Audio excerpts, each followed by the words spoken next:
नमस्कार, मैं राजेश भारद्वाज आप सभी का क्लैट प्रेप के ऑनलाइन प्लेटफॉर्म पर हार्दिक स्वागत करता हूं। Hello everyone, welcome to CLAT prep. आज है 4 अगस्त 2025 और जैसा कि आप सभी को पता है, हम डेली न्यूज एनालिसिस करते हैं, फैक्चुअल एनालिसिस करते हैं और उसके साथ साथ 20 क्वेश्चंस की प्रैक्टिस भी करते हैं। तो आज कौन सा दिन है? आज है 4 अगस्त। तो देखते हैं आज के न्यूज़पेपर में कौन कौन सी इंपॉर्टेंट न्यूज हमारे लिए बनी हुई है। सबसे पहले आता है bio fortified potatoes to hit Indian market soon. ये आपने आज के जो द हिंदू है उसके फर्स्ट पेज पर देखा होगा, फ्रंट पेज के ऊपर। ये जो साइमन हैक हैं, ये आपके जो इंटरनेशनल पोटैटो सेंटर है ना, जो आपका इंटरनेशनल पोटैटो सेंटर है, ठीक है, वो कहाँ पर बना हुआ है? तो वो बना हुआ है पेरू, ठीक है। तो इन्होंने कहा है कि भारत में बायो फोर्टिफाइड पोटैटोज जो है ना, वो भारत में अभी अवेलेबल हो जाएंगे। अब समझना होते क्या है ना, हालांकि हमारे पास पहले से भी कुछ बायो फोर्टिफाइड पोटैटोज हैं। देखो होता क्या है, जो आलू है ना, आपने देखा बहुत सस्ता होता है ना। आप मार्केट में जाओगे, इवन अगर आप सब्जी मंडी पहुंच जाओगे तो आपको 2-3 रुपए किलो के हिसाब से मिल जाते हैं, ठीक है। तो उसके और जो मतलब कि ऐसा हूँ कि जो जैसे सरकारी स्कूल होते हैं ना, आपने सुना होगा कि एक स्कीम चलती थी मिड डे मील, है ना, मिड डे मील, ठीक है, जो कब आई थी 1995 में। और फिर वहीं पर उसको 2021 में जब आगे हम पहुंचते हैं तो हमारी सरकार उसका नाम बदल के क्या रख देती है? पीएम पोषण, ठीक है। और पोषण का मतलब आप जानते हो, बच्चों को क्या देना है कि पूरा का पूरा जो न्यूट्रिशन से भरा हुआ है खाना मिलना चाहिए। और ये स्कीम लाने का पर्पज ही यही था कि बच्चा खाने के बहाने स्कूल चला जाएगा, तो इस बहाने वो पढ़ भी लेगा और उसको न्यूट्रिशन भी मिल जाएगा। तो आजकल तो बहुत सी जगह पर दूध, केले ना एग्स ये सब भी देने लग गए हैं। वो अलग अलग स्टेट के ऊपर डिपेंड करता है, ठीक है। तो ये स्कीमें चलाई जाती हैं। तो जो पोटैटो होता है बेसिकली वो जैसे मैक्सिमम भारत में क्या खाया जाता है? आलू ही खाया जाता है। आप देखोगे कौन सी ऐसी सब्जी जिसके साथ आप आलू नहीं मिलाकर खा सकते ना। तो आलू के ऊपर जो हमारी जो लो इनकम जो फैमिलीज है हमारी, बेसिकली ना लोअर क्लास, ठीक है, ये या लोअर मिडिल क्लास है ना, ये सब हम सब भी क्या आलू खाते हैं मोस्टली। तो आलू के अंदर आयरन की कमी हो, आलू के अंदर विटामिन की कमी हो, तो सोचो क्या होगा। और वहीं पर स्वीट पोटैटोज है ना, अगर उनके अंदर भी कंटेंट नहीं है, उनके अंदर भी न्यूट्रिशन नहीं है, तो कहीं ना कहीं वो हमारे लिए न्यूट्रिशनल जो उसकी न्यूट्रिशनल वैल्यू है वो तो हम पा ही नहीं पा रहे हैं। तो कहीं ना कहीं हमारे जो बच्चे हैं, हमारे यहाँ पर जो लोग हैं, उनकी जो सेहत है, उनकी हेल्थ के ऊपर इफेक्ट पड़ने वाला है। तो अभी क्या हो रहा है कि जो स्वीट पोटैटोज हैं, सॉरी बायो फोर्टिफाइड पोटैटोज हैं, वो मार्केट में क्या करने वाले हैं? भारत में आने वाले हैं। तो bio fortified potatoes are a type of potato developed to have higher levels of essential micronutrients like iron, zinc, vitamin A, है ना, ये सब उसमें पाए जाते हैं। This is achieved through conventional breeding techniques and can help combat micronutrient deficiencies, particularly in developing countries where potatoes are a staple food। जैसा कि हम अभी बात कर रहे थे, मोस्ट लोग उसी पे डिपेंड करते हैं। Biofortified potatoes can also be bred to be more resilient to disease like late blight and viruses, making them a more reliable crop for the farmers। होता क्या है, जो नॉर्मली फसल होती है उसके अंदर बहुत सारी डिजीज हो जाती है। तो अगर आपसे पूछे लेट ब्लाइट किसकी डिजीज है, तो याद रखना पोटैटोज आलू में होती है। अच्छा, आलू आए कहाँ से थे? कहाँ से लेकर आए? भारत में तो नहीं होते थे पहले, तो आलू आए कहाँ से? तो याद रखना पुर्तगीज लेकर आए थे। आपने पढ़ा होगा सबसे पहले भी कौन आए थे? पुर्तगीज। वास्को डी गामा, है ना, डिस्कवर्ड इंडिया। इंडिया नहीं खोजा था उसने, सी रूट टू इंडिया खोजा था ना। Where did he landed? तो आपने पढ़ा होगा इन कालीकट, है ना। Who welcomed Vasco da Gama? आपने पढ़ा होगा king Zamorin of Calicut welcomed Vasco da Gama. किसकी हेल्प से भारत पहुंचा था वो? तो आपके केप ऑफ गुड होप से कौन लेकर आया था उसे? अब्दुल माजिद, एक गुजराती सेलर और ट्रेडर, है ना। तो जो पुर्तगीज थे जो सबसे पहले भारत आए थे यूरोपियंस, और जो सबसे लास्ट में गए थे ऑपरेशन विजय 1961, है ना, वो भारत में आलू लेकर आए थे। प्रिंटिंग प्रेस लेकर आए थे ना, अफीम, चरस, गांजा सब उन्हीं का लाया हुआ है, ठीक है। तो आलू वहीं से आया हुआ है। और मोस्टली जो जनसंख्या वो किस पे डिपेंड करती है? आलू पे। तो हमने सोचा कि क्यों ना बायो फोर्टिफाइड आलू मार्केट में लाई जाए, ठीक है। तो बस वही है और कुछ नहीं है। आयरन बायो फोर्टिफाइड पोटैटोज वो होते हैं जिनके अंदर आयरन को बढ़ाया जाता है, ठीक है। और जैसे कि वुमेन्स होती है ना, उनको आयरन डेफिशिएंसी होती है, तो उनके लिए उसमें आयरन ज्यादा होना चाहिए। Vitamin A rich sweet potatoes, ठीक है। Orange flesh sweet potatoes, a type of biofortified sweet potato are rich in pro vitamin A and have been shown to improve vitamin A status in the children, तो बच्चों के लिए भी जरूरी होता है। जिंक है ना, उसमें जिंक ज्यादा कर देते हैं बायो, ठीक है। तो ये सारी की सारी करता कौन है, तो सेंट्रल पोटैटो रिसर्च इंस्टीट्यूट कहाँ पर बना हुआ है, तो याद रखना शिमला, ठीक है। Central potato research institute Shimla. और कौन सी वो है आपकी काउंसिल, तो Indian council of agriculture research ICAR के अंडर में ये बनाता है। तो सिंपल से याद रखना, ठीक है। कुछ फैक्चुअल डाटा भी हमें पता होनी चाहिए। अच्छा, भारत में कौन कौन से फोर्टिफाइड आलू है, तो याद रखना कुफरी नीलकंठ, ठीक है, कुफरी स्वर्ण और आपका कुफरी गौरव, ठीक है। ये high in iron and zinc है। ये आपका resistant to late blight and higher nutritional content होता है इसमें, ठीक है। जो लेट ब्लाइट होती है, याद रखना लेट ब्लाइट किसकी बीमारी है, आलूओं में होने वाली बीमारी है, पोटैटोज में हो जाती है, ठीक है। तो सिंपल सा याद रखना। जो कुफरी गौरव है वो जो आपके जहां पर सूखा ज्यादा पड़ता है उस इलाके में भी वो उग सकता है, उस पर्पज से उसको फोर्टिफाइड किया हुआ है। तो सिंपल से याद रखना। Food safety and standard act आप जानते हो 2006 में आया था, और इसी के साथ साथ आपका जो FSSAI है वो बनता है कब, 2008 में, ठीक है। ये क्या करता है, तो it regulates fortification of the food through FSSAI, ठीक है। Food safety and standard authority of India उसे रेगुलेट करता है, ठीक है। द सीड्स एक्ट 1966 में आया था, जो क्वालिटी ऑफ सीड्स है ना इन सबको देखता है, ठीक है, बायो फोर्टिफाइड सीड्स के लिए। FSSAI प्लस, अगर आपको कहीं भी FSSAI का प्लस F लोगो मिल जाए तो समझ जाना कि ये किसके लिए स्टैंड कर रहा है, फोर्टिफाइड फूड्स के लिए, used in India to promote awareness, ठीक है। तो उस पर लिखा होता है कि भाई ये फोर्टिफाइड भी है, ठीक है। यूनाइटेड नेशन का कौन कौन सा सस्टेनेबल डेवलपमेंट गोल है, मैंने कहा था आपसे कि टोटल यूनाइटेड नेशन के कितने सस्टेनेबल डेवलपमेंट गोल्स हैं, तो 17। और इन सब का जो टारगेट ईयर है, वो टारगेट ईयर कौन सा है, तो ये टारगेट ईयर है आपका 2030, ठीक है। हमने कुछ दिन पहले पढ़ा भी था, बताना मुझे इंडिया कौन सी रैंक पे है उनको अचीव करने में, है ना। पहले पे फिनलैंड था, हमने पढ़ा था भारत की कौन सी रैंक है, अंडर 100 है, ये भी हम जानते हैं, ठीक है। तो उसमें कौन से सस्टेनेबल डेवलपमेंट गोल में आता है, तो याद रखना ये आपके SDG 2 में आता है, जिसका मतलब क्या है, जीरो हंगर, हमें हंगर को खत्म करना है। तो जीरो हंगर को खत्म, मतलब कि हंगर खत्म करने के लिए हमें आलू की ही नीड पड़ेगी, सबसे सस्ता होता है, सबसे अच्छा होता है ना। तो गरीब आदमी आलू ही खाता है, तो गरीबी से मिटने के लिए, है ना, भूखमरी से मिटने के लिए हमें आलू की जरूरत पड़ती है। तो उसके लिए भी स्वीट पोटैटोज बहुत हेल्प करते हैं, या पोटैटोज हेल्प करते हैं। SDG 3 क्या है, गुड हेल्थ एंड वेलबींग।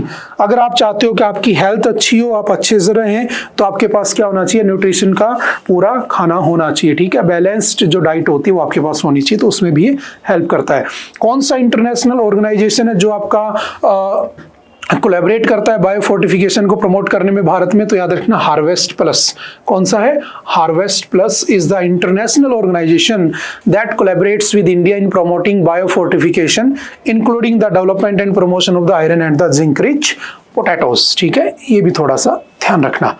चलते हैं next. China Russia start 3-day joint naval drills in Sea of Japan. देखो समझना, एक लाइन की न्यूज है, लेकिन अब ऐसा क्यों हो रहा है, तो देखो कौन कौन है, कौन कौन है, रशिया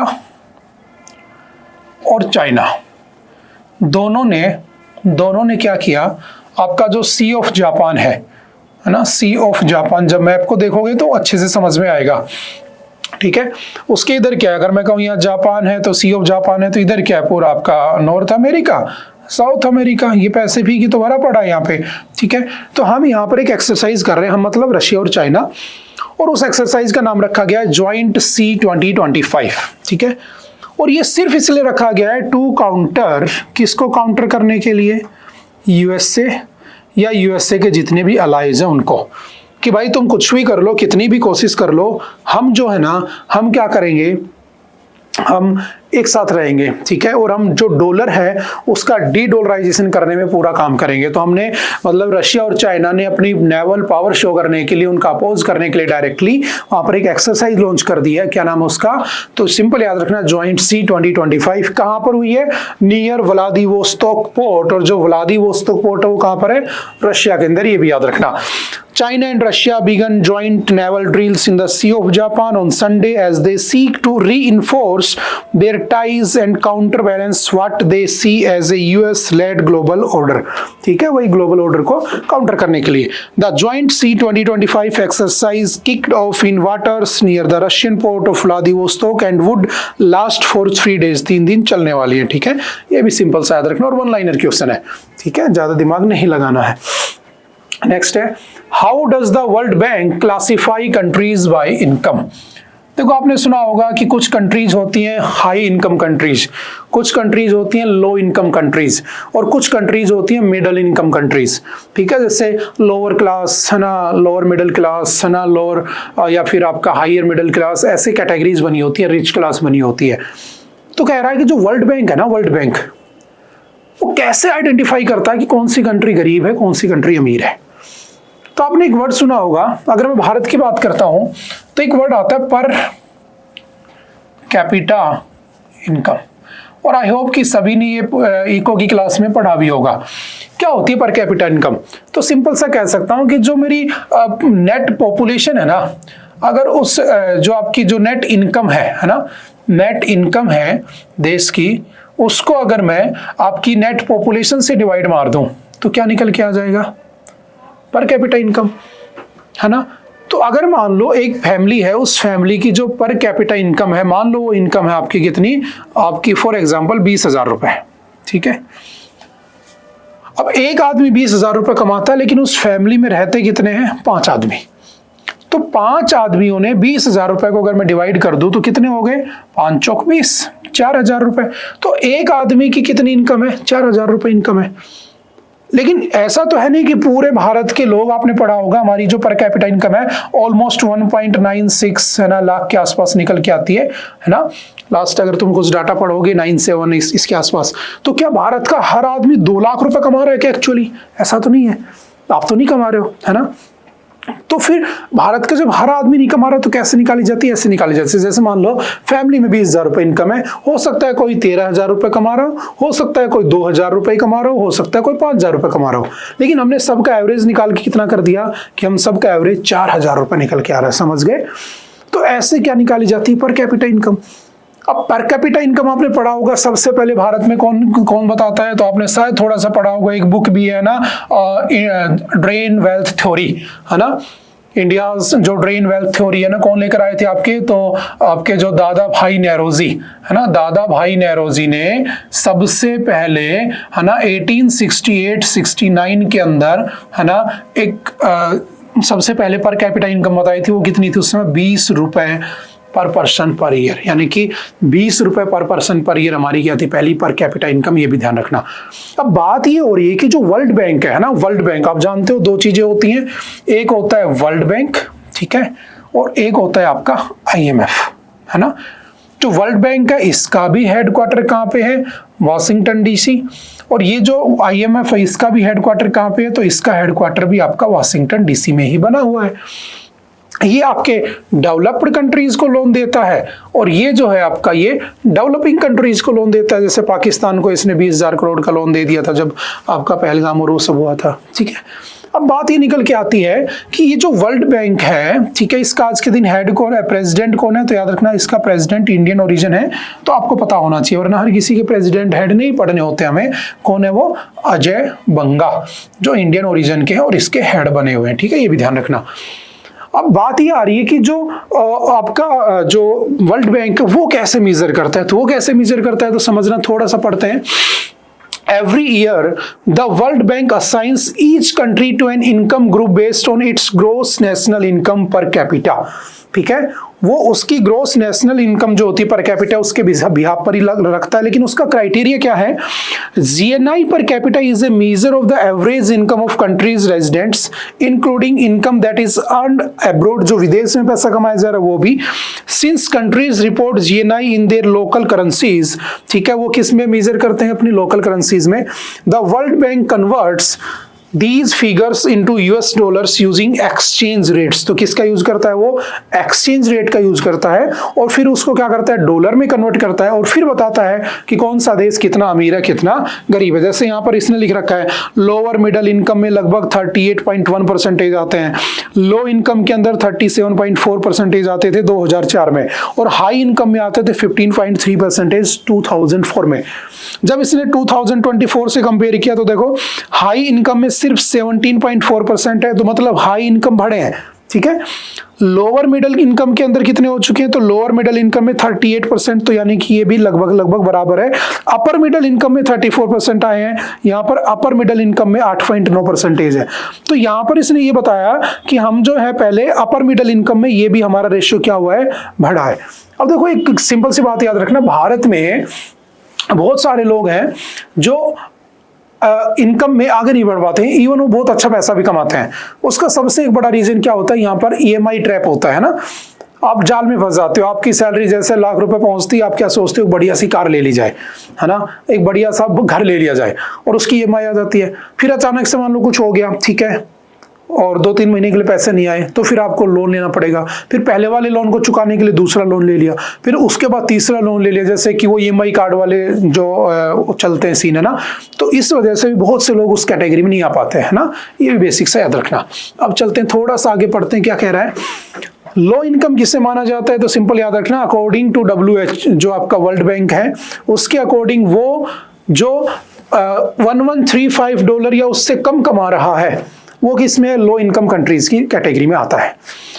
लोअर मिडिल क्लास $1136 से $4495 है, याद रखना ये डाटा, एटलीस्ट याद रखना।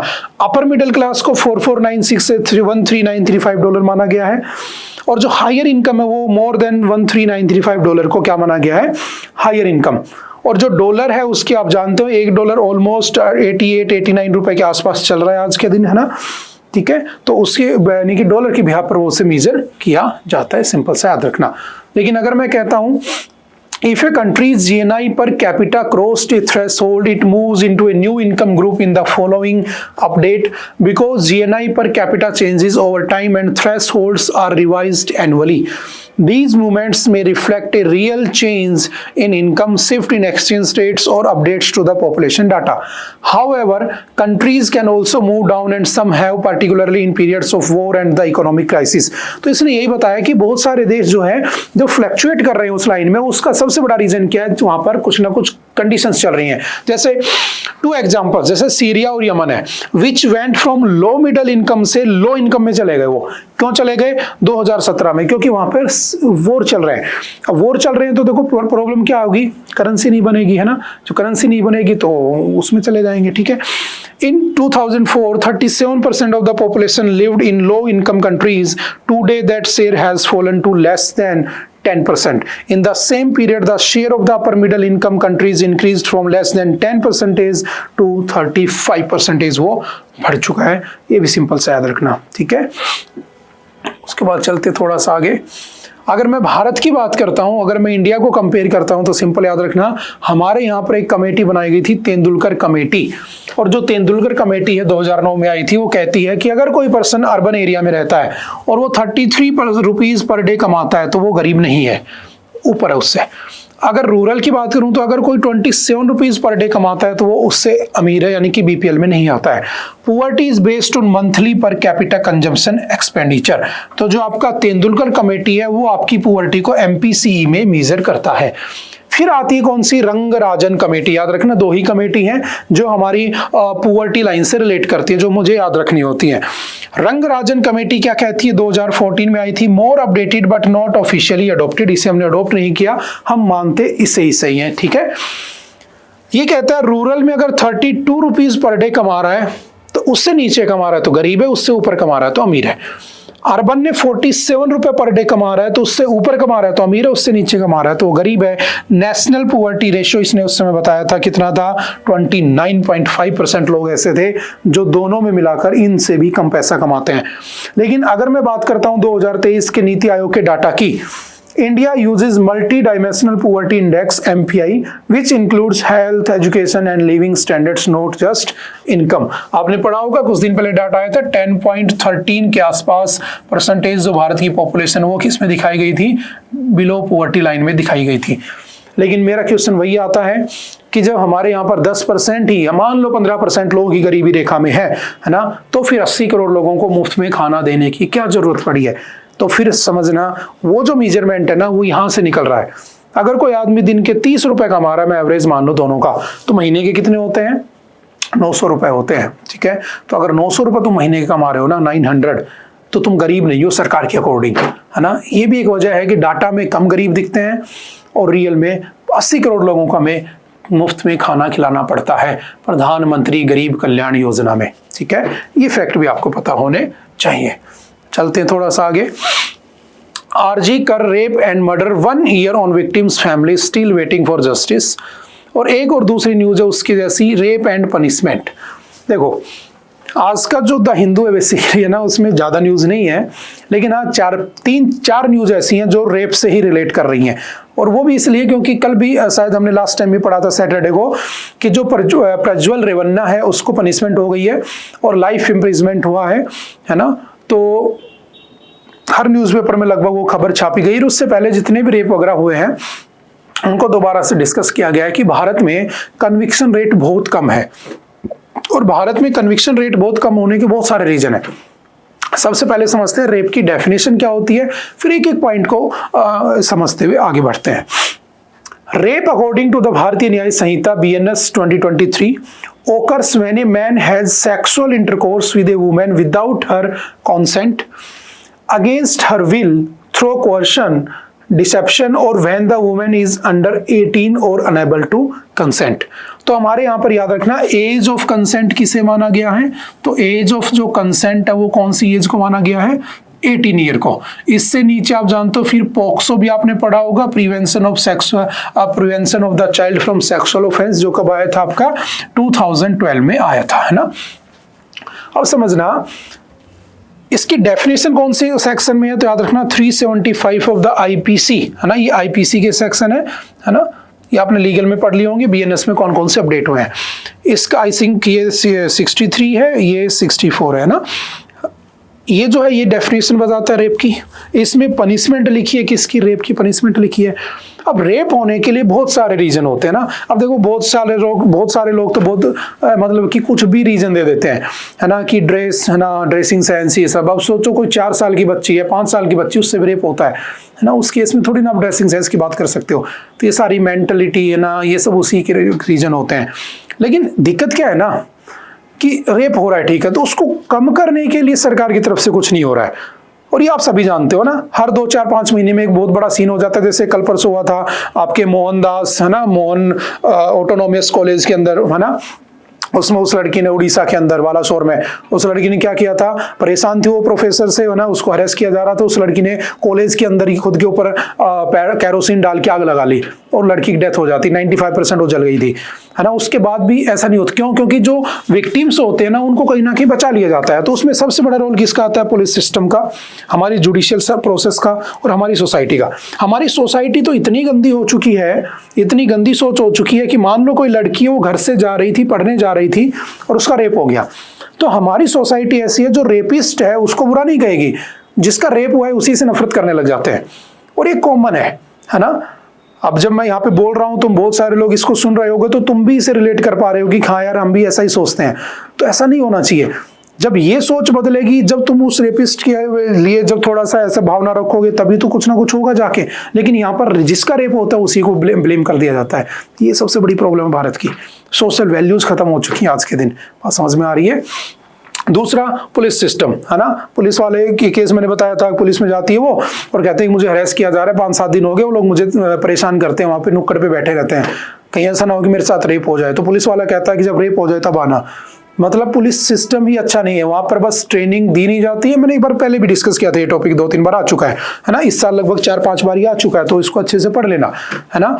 अब ये सारी जो मोरल वैल्यूज है वो नहीं है, इस वजह से भी क्या हो रहे हैं, रेप हो रहे हैं। दूसरा सेक्स रेशियो, है ना, हमारे यहाँ पर सेक्स रेशियो बहुत कम हो चुका है। जैसे 2011 की अगर मैं सेंसस की बात करूं तो जो सबसे ज्यादा गैप था सेक्स रेशियो में वो किसमें था, हरियाणा में, है ना, 877/1000। तो ऑलमोस्ट 877 जो लड़कियां थी 1000 लड़कों के कंपैरिजन में शादी करने के लिए, उसे सेक्स रेशियो कहा जाता है। सबसे ज्यादा कहां पर थे, केरला में। तो केरला में गैप बहुत कम था, केरला में 1084, है ना, बाय 1000, है ना। तो ऑलमोस्ट 1084 लड़कियां हैं 1000 लड़कों पे शादी करने के लिए, तो वहां पे सेक्स रेशियो ठीक ठाक है ना, लिमिट से मतलब ज्यादा है, ठीक है। लेकिन हरियाणा में कम था, इसलिए हरियाणा में एक स्कीम चलाई गई थी, बेटी बचाओ बेटी पढ़ाओ, है ना, 2015 में, ठीक है। वो बाद की बात है, वो पैसा कहाँ खर्च हो रहा है, कहाँ नहीं हो रहा, उस पर हम बात नहीं करते हैं, ठीक है, समझ गए। तो ये कुछ कुछ बातें याद रखना। अब आ जाते हैं न्यूज पे कह क्या रहा है, ये तो हमने जस्ट बेसिक पढ़े। तो एक तरफ आरजी कर वाला है ना, आज तक पनिशमेंट नहीं हुई, वो आर्टिकल्स है, ठीक है, आर्टिकल है। एक आर्टिकल आपका कौन सा है, जो आपका क्या नाम है उसका, प्रज्वल रेवन्ना, जो कि फॉर्मल जनता दल के सेकुलर के मेंबर ऑफ पार्लियामेंट भी थे, ठीक है, आपके कर्नाटक से। वो एच.डी. देवगौड़ा की क्या है, ग्रैंडसन भी है, तो उनको क्या हो चुकी है, लाइफ इंप्रिजमेंट हो गई है, ठीक है, तो उसका केस भी है। This is the first of the 4 cases of the rape and sexual harassment against 34-year-old गोड़ा, ठीक है, जो गोड़ा की ग्रैंडसन है, उसके ऊपर ये 4 केस लगे थे। पहले केस में उनको सजा हो गई है। The former member of parliament had raped 48-year-old domestic worker twice at the family's home in Hasan, ठीक है, बेंगलुरु, 2021। और उसके बाद उन्होंने रेप करने के बाद उसने क्या किया, मोबाइल में उसकी वीडियो भी बना ली, और उस वीडियो के लीक होने के बाद, वायरल होने के बाद उसको पकड़ लिया गया और आईटी एक्ट के कुछ एक्ट लगाकर उसको जेल में डाल दिया गया। कौन कौन से हैं, court convicted Revanna on all charges frame against him including under section 376 का 2, ठीक है, rape on the same women, ठीक है, 506 criminal intimidation, 201 disappearance of the evidence, ठीक है, Indian penal code, and 66E violation of the privacy of the information technology act. इन सब के अंडर में उसे क्या कर दिया गया, पनिशमेंट दे दिया जा चुका है। सेक्शन 69, अब समझना, एक तो हम बात कर रहे थे रेप की, है ना, जैसे आपने निर्भया रेप केस पढ़ा होगा, भवरी देवी रेप केस पढ़ा होगा, है ना। उसके बाद विशाखा गाइडलाइंस आई थी, काफी बार हम पढ़ते रहते हैं ना, विशाखा गाइडलाइंस, अब तक तो याद हो जाना चाहिए तुम्हें, है ना। विशाखा गाइडलाइंस कब आई थी, 1997 में, जहां पर जो वर्क प्लेस होता है, उस वर्क प्लेस के अंदर जो वुमेन होती है उसको इफेक्टिवली काम करने के लिए उसके साथ किसी तरह का सेक्सुअल हेरेसमेंट ना हो, तो उसके लिए हमने 2013 में कौन सा एक्ट पास कर दिया था, पोस एक्ट पास कर दिया था 2013 के अंदर, 2013 में, है ना। इसका भी एक न्यूज आगे, एक न्यूज और भी है जो इसी पर रिलेट कर रही है, किस पे, पोस्ट एक्ट के ऊपर, है ना, हम उसको डिस्कस करेंगे, वो भी काफी दिन बाद दोबारा न्यूज में आ चुकी है आज, ठीक है। अब आता है सेक्शन 69। What is section 69? तो सेक्शन 69 क्या कहता है, बीएनएस का, states that sexual intercourse through deceitful means और false promise to marry without the intent of fulfil it shall be punishable. Such intercourse not amounting to rape can lead to imprisonment up to 10 years and a fine. मतलब आपने किसी से झूठा वादा किया कि मैं तुमसे शादी करूंगा, तुमने उनसे दोस्ती की और बाद में उनका सेक्सुअली उनका एक्सप्लॉयटेशन किया और बाद में तुम शादी से मुकर गए, तो सेक्शन 69 के अंडर में याद रखना, बीएनएस के आपको कम से कम 10 साल की सजा हो सकती है, मैक्सिमम लाइफ इंप्रिजमेंट हो सकता है। जैसे बहुत बार होता है ना कि मैं तुम्हें जॉब दिला दूंगा, है ना, और फिर दोस्ती कर ली जाती है, फिर रेप किया जाता है ना, फिर बाद में जब उनको जॉब वगैरह नहीं दिलाई जाती है तो फिर वो केस कर देते हैं कि मेरे से ऐसा कहा गया था कि फिजिकल डिमांड की गई और उसके बाद मुझे जॉब भी नहीं दी गई। तो वो ऐसे जो मामले आते हैं, बहुत मामले आते हैं ऐसे, उन सबको सेक्शन 69 के अंदर क्या माना गया है, क्राइम माना गया, ठीक है। एक चीज और आती है यहां से निकल के, याद रखना, मैरिटल रेप, है ना, आपने ये भी सुना होगा। और मैरिटल रेप जो है बहुत से देशों में लीगल है ना, मतलब क्रिमिनलाइज किया हुआ उसे। यानी कि शादी हो गई, शादी के बाद अगर आपकी वाइफ ने कह दिया कि आज से 6 महीने पहले, है ना, फरवरी के महीने में, मार्च के महीने में मेरे हस्बैंड ने मेरे साथ मेरी मर्जी के खिलाफ सेक्स किया और मेरे साथ रेप किया, तो बहुत सारे फॉरेन कंट्रीज में इसे रेप माना गया है। लेकिन भारत में अभी ये रेप नहीं माना जाता, याद रखना, क्योंकि सबसे बड़ा चैलेंज इसमें ये आता है कि एक बंद कमरे में आप कैसे कह सकते हो कि फोर्सफुली रेप हुआ था, नहीं हुआ था, जबकि वो हस्बैंड वाइफ है। अगर ऐसा अलाउ कर दिया कि मैरिटल रेप को अलाउ कर दिया, तो जो आपके डाइवोर्स केसेस हैं, जो लोगों को क्लेम कर लिया जाता है, पैसा छीन लिया जाता है ना, बहुत सारी लूटपाट होती है, वो बढ़ जाएंगे। बात समझ में आ रही है? कोई भी कह देगा कि हाँ मेरे साथ मैरिटल रेप हुआ है, ठीक है, तो डाइवोर्स चाहिए और केस हो जाएगा, तो ऐसे केस बढ़ जाएंगे। तो सुप्रीम कोर्ट अभी विचार कर रहा है इस पे कि भाई मैरिटल रेप को लागू करूं कि नहीं करूं, क्योंकि सुप्रीम कोर्ट खुद इसमें फंसा हुआ है। बात समझ में आ रही है? तो ये क्या होता है, मैरिटल रेप जो अभी तक नहीं लागू है। एक क्या होता है कि अगर आपको किसी को फोल्स ना प्रॉमिस करके उसके साथ रेप करते हो, सेक्सुअल एक्सप्लॉयटेशन करते हो, जैसे एक न्यूज में भी आजकल एक क्रिकेटर, बताना मुझे क्या नाम है उस क्रिकेटर का, है ना, हमारे आईपीएल में भी खेलते हैं, इंडियन क्रिकेट टीम में भी, उनके ऊपर 2 केस लग चुके हैं। एक तो जयपुर में ही है, आपके इधर सांगानेर पुलिस थाने के अंदर एक केस रजिस्टर हुआ था पिछले हफ्ते, है ना, अगर आपने न्यूज़पेपर पढ़ा होगा। उसमें यही था कि उसने 16-17 साल की लड़की थी, उससे प्रॉमिस किया था कि मैं तुम्हें अच्छा क्रिकेटर बना दूंगा, कहीं इंडियन वुमेन क्रिकेट टीम में लगा दूंगा, ऐसा वैसा। और यहीं जब आईपीएल हो रहा था जयपुर के अंदर, तो जयपुर के आईपीएल के टाइम भी उन्होंने उसके साथ रेप किया, ऐसा उन्होंने थाने में बताया। जस्ट जो न्यूज़ में छपा था मैं वही आपसे बता रहा हूँ, ठीक है। तो उनके ऊपर भी मतलब उस क्रिकेटर के ऊपर भी पॉक्सो लगा हुआ है, ठीक है। तो वो भी, है ना, झूठा वादा करके रेप करना, वो सब हो जाता है। और वो तो पॉक्सो अलग ही मैटर हो गया, है ना। पॉक्सो क्या है, तो पॉक्सो में तो ये होता है कि अगर कोई बिलो 18 है ना, 18 साल से कम है, और याद रखना पॉक्सो एक जेंडर न्यूट्रल होता है ना, कि इसमें बॉय और गर्ल कोई भी हो सकता है। अगर किसी के साथ भी सेक्सुअल हैरेसमेंट होता है 18 साल से कम, तो पॉक्सो लग जाता है। 2012 में आया था, ठीक है। तो बताना उस क्रिकेटर का नाम क्या है, ठीक है। चलते हैं next. Another slip up by the India in the trade pact with the UK. देखो अभी हमने कुछ दिन पहले पढ़ा था कि यूके के साथ हमारी ट्रेड डील हो गई, हम बड़े खुश हुए थे, है ना, कि वहां से आने वाली स्कॉच विस्की बड़ी सस्ती हो जाएगी, है ना, कारें सस्ती हो जाएंगी, ये सब हम पढ़ चुके हैं पहले, है ना। अगर आप कंटिन्यूअस देख रहे हो तो आपको पता होगा। फिर हमने एक दिन पढ़ा था कि यार वो हमारे यहाँ पर जो फूड इंडस्ट्री है, याद करो मैंने आपको पढ़ाया था HFSS, है ना, आई होप आपको याद होगा, high fat salt and sugar. उस फूड की भारत के मार्केट में क्या हो जाएगी, बढ़ोतरी हो जाएगी, मतलब कि बहुत ज्यादा बिकेगा, क्योंकि वहां पर तो यही चलता है। और वो लोग सीधा आकर यहाँ पर क्या बेचेंगे, हाई फैट एंड जो शुगर और सोल्ट वाला मटेरियल बेचेंगे। उससे क्या होता है, आजकल डायबिटीज होने लगी है ना। तो मैंने आपसे ये भी बताया था कि जो इंडिया है, वो इंडिया दुनिया में किस नाम से जाना जाता है, तो इंडिया को हम जानते कैसे, कैपिटल ऑफ डायबिटीज। भारत को कैपिटल ऑफ डायबिटीज कहा जाता है। हर तीसरे आदमी के डायबिटीज मिल जाएगी आपको। बात समझ में आ रही है? डायबिटीज टाइप 1, टाइप 2, टाइप 3 ऐसे होती है। अब एक नई चीज निकल के आ रही है, the India United Kingdom comprehensive economic and trade agreement, जो हमने पढ़ा था CETA, raise several questions regarding India's commitment in the CETA's intellectual property chapter. क्या होता है इंटेलेक्चुअल प्रॉपर्टी, देख समझते हैं। A problematic article in this chapter is article 13.6, है ना, जो यहाँ लिखा हम वही पढ़ रहे हैं, ठीक है, जस्ट इलेबोरेट करके। Understanding regarding TRIPS and public health measures, in particular it's first paragraph.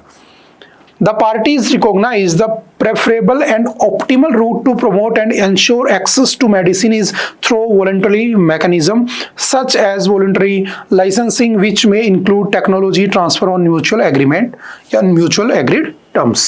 देखो होता क्या है समझना, है ना। जो आपका TRIPS है, ये आपका जो वर्ल्ड ट्रेड ऑर्गेनाइजेशन है, WTO, पहले तो ये समझो, वर्ल्ड ट्रेड ऑर्गेनाइजेशन कब बना था, 1 जनवरी 1995 को बना था। हेडक्वार्टर कहां पे है WTO का, तो याद रखना इसका हेडक्वार्टर जिनेवा स्विट्जरलैंड में बना हुआ है। अब ये करता क्या है, पूरी दुनिया में क्या करता है, पहले इसे GATT भी कहते थे, गेट कहा जाता था, ठीक है। और ये 1948 में उस समय से काम कर रहा था, फिर इसका नाम बदल देते हैं। ये करता क्या है, पूरी दुनिया में ट्रेड को मैनेज करता है। अब सोचो हमने फ्री ट्रेड एग्रीमेंट कर लिया, सोचो, और हमने कोई मेडिसिन बना दी, और उस मेडिसिन का मैंने ले लिया IPR, इंटेलेक्चुअल प्रॉपर्टी राइट। अब इंटेलेक्चुअल प्रॉपर्टी राइट अगर मैंने ले लिया, और उस मेडिसिन का, है ना, यही डिस्कस किया गया उसके अंदर, है ना, उसको पूरे को जस्ट पढ़ जरूर लेना, है ना, न्यूज़पेपर है तुम्हारे पास। इस मेडिसिन का मान लो मैंने क्या करवा लिया, पेटेंट करवा लिया।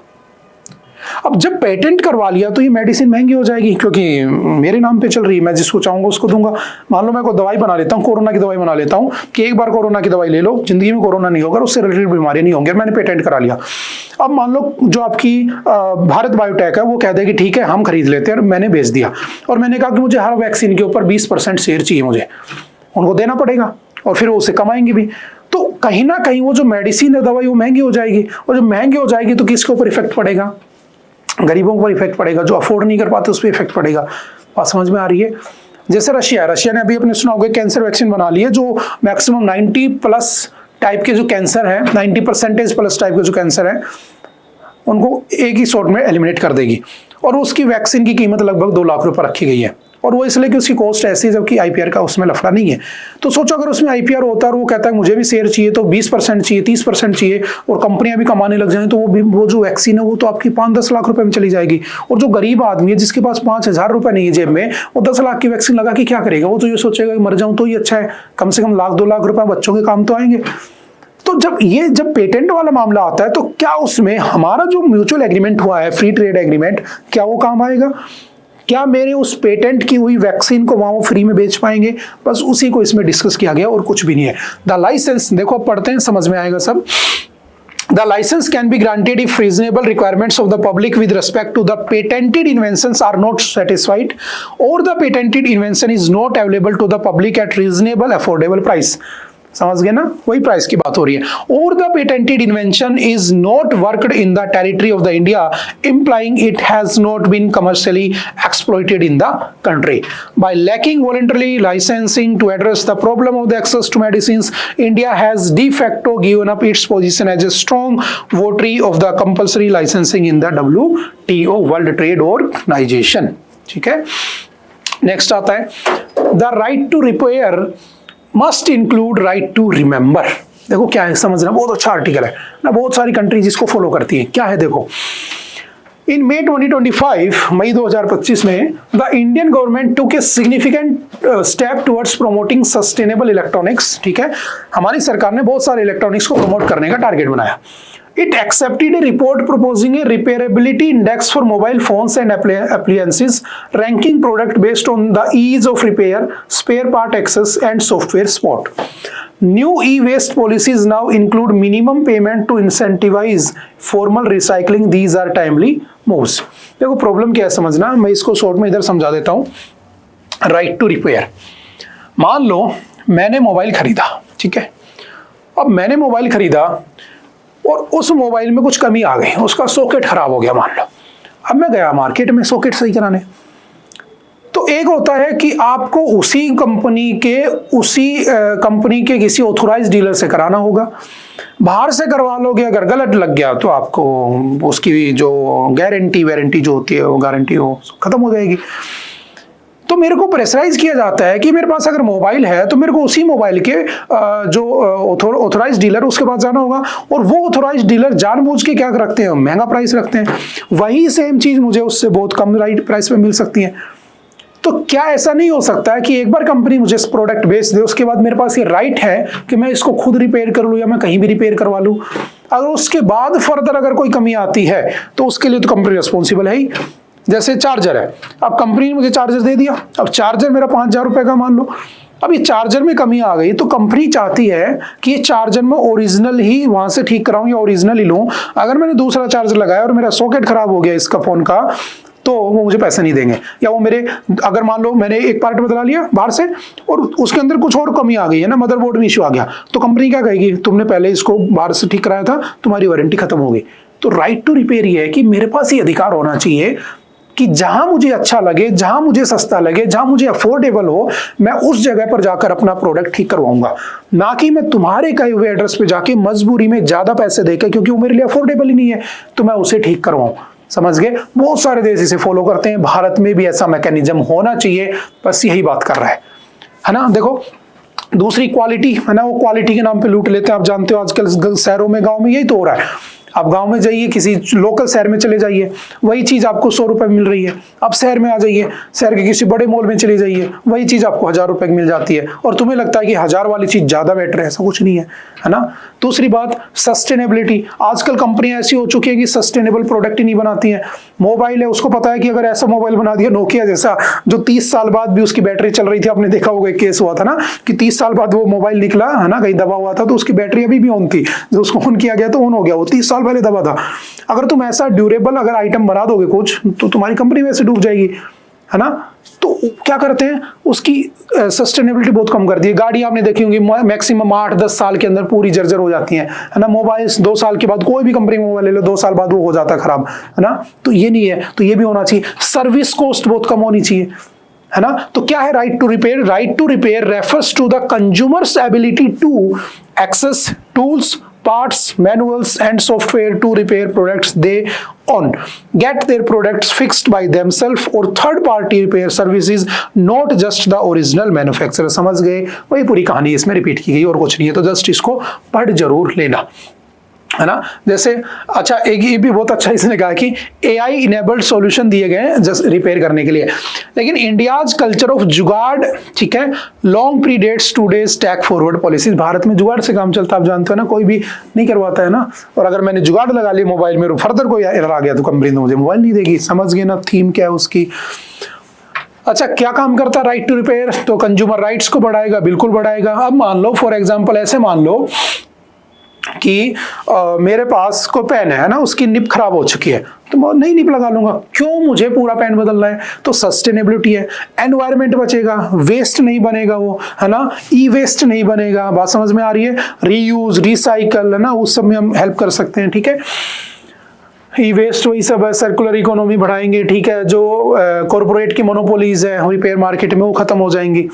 इन जुलाई 2022 India's department of consumer affairs, याद रखना, उसने पोर्टल भी लॉन्च किया था, राइट टू रिपेयर पोर्टल, ठीक है।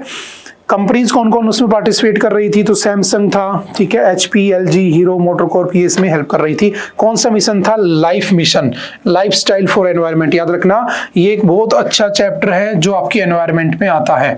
लाइफ, हमने कहा था हमारी लाइफ ऐसे जीनी है कि एनवायरनमेंट भी सुरक्षित रहे, लाइफ विद एनवायरनमेंट। तो हमने लाइफ प्रोग्राम भी चला कर, उसमें भी हेल्प करेगा, है ना, आपका जो वेस्ट है उसको कम करेगा।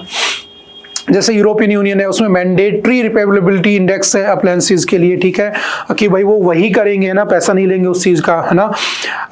USA के अंदर प्रेसिडेंट बाइडन ने एक एक्ट पास किया था जिसमें उन्होंने राइट टू रिपेयर के बारे में कहा था। फ्रांस में भी ऐसा ही है, UK में भी ऐसा ही है, तो ऐसा ही कुछ इंडिया में भी होना चाहिए, बस क्यों नहीं है उसी पे क्वेश्चन उठाया गया है, ठीक है। चलते हैं थोड़ा सा आगे। Comprehensive policy for Malayalam film industry, वही टॉपिक आ गया कि जो आपकी मलयालम फिल्म इंडस्ट्री है, ठीक है, जो मलयालम फिल्म इंडस्ट्री है, उस मलयालम फिल्म इंडस्ट्री में ना केरल में, ठीक है, हुआ क्या था 2017 में केस निकल के आता है कि उसमें जो इंडस्ट्री, उसके जो डायरेक्टर्स हैं, उसके जो एक्टर्स हैं, वो क्या करते हैं? सेक्सुअल हैरेसमेंट करते हैं। अब एक ने केस कराया, 2 ने केस कराया, 3 ने केस कराया, बहुत से लोगों ने केस कराया, धीरे धीरे सुना गया। बाद में पता चला कोई ऐसा एक्टर नहीं था, कोई ऐसा डायरेक्टर प्रोड्यूसर नहीं था जिसके ऊपर सेक्सुअल हैरेसमेंट केस नहीं लगे हों। लेकिन वो रिपोर्ट जब आती है ना 2017 में, है ना, 19 में आ जाती है, वो रिपोर्ट इतनी खतरनाक थी कि उसे कभी प्रेजेंट ही नहीं किया गया, क्योंकि अगर प्रेजेंट कर दिया जाता तो लोगों का फिल्म इंडस्ट्री से भरोसा ही उड़ जाता। तो क्या हुआ केरल में, क्या किया गया, है ना, केरल में जो CM थे वहाँ के, उन्होंने एक कमेटी बनाई जिसको लीड कौन कर रही थी? जस्टिस हेमा। तो उसको जस्टिस हेमा कमेटी कहा गया, 2019 में बनी थी, 2020 में उन्होंने अपने डॉक्यूमेंट दे दिए थे, है ना, केरला गवर्नमेंट ने उसे अपॉइंट किया था। उसके बाद उन्होंने 2020 में अपनी रिपोर्ट सबमिट की, लेकिन उस रिपोर्ट को आज तक क्या नहीं किया गया? पब्लिश नहीं किया गया। बस उसमें बात एक यही थी कि उसमें ग्रुप, याद रखना, women in cinema collective, WCC, ठीक है, इन्होंने पूरा डाटा निकाला और उसके बाद पता चला कि वहां पर जो पोस एक्ट है, हमने पढ़ा था ना, विशाखा गाइडलाइंस है ना, prevention of sexual harassment at work place 2013, उसकी धज्जियां उड़ाई गई। हर किसी एक्ट्रेस के साथ सेक्सुअल हैरेसमेंट होता है, ठीक है। उसके बाद क्या हुआ? डाटा तो कुछ आया नहीं, क्योंकि पब्लिश नहीं किया, रिपोर्ट इतनी खतरनाक थी। तो सरकार ने क्या किया? वहाँ की सरकार ने मलयालम फिल्म इंडस्ट्री का जो बोर्ड है, मलयालम फिल्म बोर्ड, उसी को क्या कर दिया?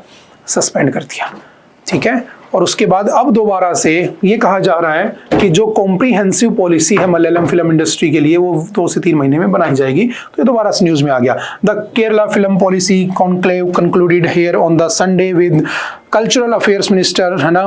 तो वही सब बात निकल के आ रही है, समझ गए। सिंपल से याद रखना कौन है? साजी चेरियन, और इसके बारे में बात कर रहे हैं, ठीक है। बहुत पहले की न्यूज है, हम 1-2 बार इसको पहले जस्ट डिस्कस कर चुके हैं, ठीक है। चलते हैं थोड़ा सा आगे। ओके, आई थिंक आज के लिए इतना ही था। आई होप कि आपको बातें समझ में आई होंगी। फिर भी अगर किसी तरह का कोई डाउट रहता है, कोई भी क्वेश्चन रहता है, तो आप एनी टाइम आकर मिल सकते हो, पूछ सकते हो। ओके, मिलते हैं दोबारा किसी नेक्स्ट लेक्चर में। Okay, bye bye, thank you, have a nice day.